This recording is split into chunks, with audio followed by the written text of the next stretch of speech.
How's everybody doing? In today's video I'm going to be talking about binding on a guitar. Now when I'm talking about binding, what I'm talking about is these white lines, or whatever color they may be, that go right around the edge of a guitar. On this guitar it's a good example because it has binding that goes around the edge, it has binding that goes down the fretboard and the neck, which looks white on the side instead of the wood color, and it has binding that goes around the headstock. So the question is, why do some guitars have binding and why do some guitars not have binding? And also, what's the point of it? Now, to answer that simply, there is no point. There is absolutely no functionality to having binding on a guitar. It doesn't add anything to the sound of the instrument. The only thing it does is add to the appearance of the instrument. And that being said, binding adds a very unique element to the appearance of a guitar, and in my opinion, it's kind of an old-fashioned element. So when I think of a guitar that has binding, probably the first one that comes to mind would be like a Gibson Les Paul Custom, because it would have like triple body binding, and it might have the back of the body bound and neck binding and, you know, additional head binding. And that's a very distinct look. That's a very distinct instrument, and that's a very expensive instrument. And that's the thing with binding is, in order to apply the binding, usually it takes a lot more additional man hours of work to add something that has no purpose besides to just make the edges of the guitar stand out against something else. I mean, don't get me wrong, if you had like a black suit on and a black guitar with white binding, it's going to help you see the guitar, but it doesn't really add to the performance of the guitar. In fact, when you think about it, it might even detract from the performance of the guitar, because thinking about how even the slightest little thing, like the type of material of the finish, will change how a guitar sounds and feels and how it resonates.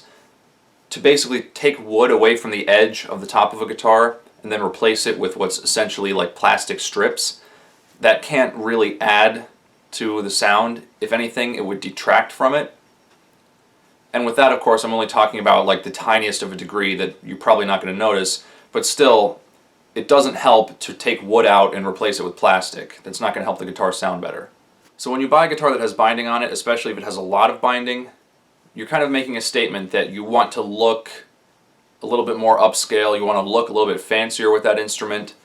But like I said, because it takes so many more hours to apply that binding, with guitars that are made in the United States, like a Gibson Les Paul Custom, for example, to put that binding on actually does dramatically increase the price of the guitar, and then you're looking at an extremely expensive guitar. Now, it would still add to the price, but not to such a degree.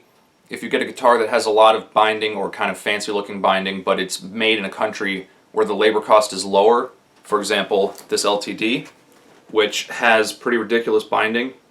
It looks like the rainbow fish. And that guitar is made in Korea, and I got that guitar for about the same price as a Schecter that was made in Korea that only has single binding. So that tells you how little of a difference actually adding that to the guitar costs in that sense. Alright, so let me be 100% clear. When I bought this guitar, which is the fanciest binding on any guitar that I have, the binding itself was not a factor at all in why I bought the guitar.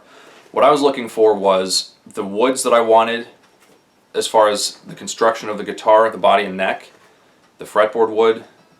It was all the woods that I wanted. The hardware is what I wanted. It had a 1000 series Floyd, and it was a pretty good price for a guitar that was this well equipped.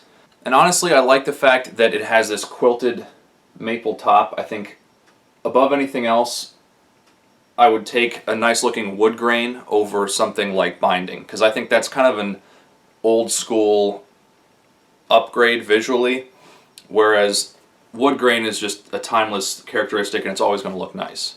So when I got that guitar and it had that elaborate binding, that really meant nothing to me, and I think it gives it a certain look, but it's neither here nor there as far as a factor as to why I would buy an instrument. In fact, a lot of my guitars, the vast majority of them, have no binding at all. Because frankly, when you don't have binding, you are getting more for your money. There's no reason that I could think to justify purposefully spending more on a guitar just because it had binding. Now this guitar, which is my Chapman ML1, this guitar has what they call reveal binding. So if you can tell on camera, what looks like binding running along the edge is actually just the absence of color from when they stained the wood.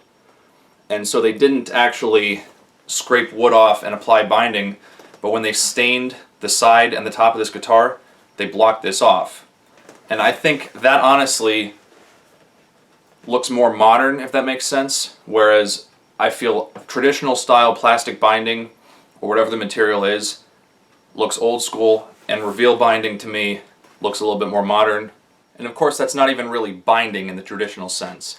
For example, a guitar brand that I think makes some of the best looking guitars would be PRS, and they use a lot of really nice tops and wood finishes and colors, and they make some of the best looking guitars that I've ever seen, basically. And I don't think I've ever seen a PRS that had traditional binding where they had cut something away and inserted binding. The only thing I've ever seen on a PRS is the same type of binding as they have on the ML1, which is that reveal binding. So I think that looks a lot more modern, a lot better, and I don't see it as such a waste of money as far as the fact that they took the time to maybe apply some tape or something when they finished the guitar and then they took it off. That's not nearly as much time as it would take to apply binding, strap it all up, have the guitar sit there and let all the glue dry and take it off and do another layer of binding. That's just kind of ridiculous to me.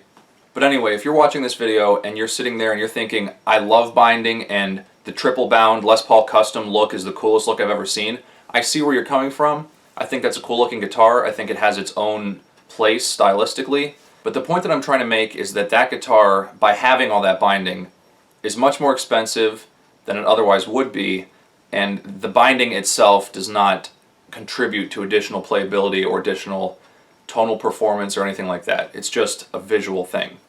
As always, thank you guys for watching. If you enjoyed this video, don't forget to share it and subscribe to my channel for more guitar and music related content. Thank you.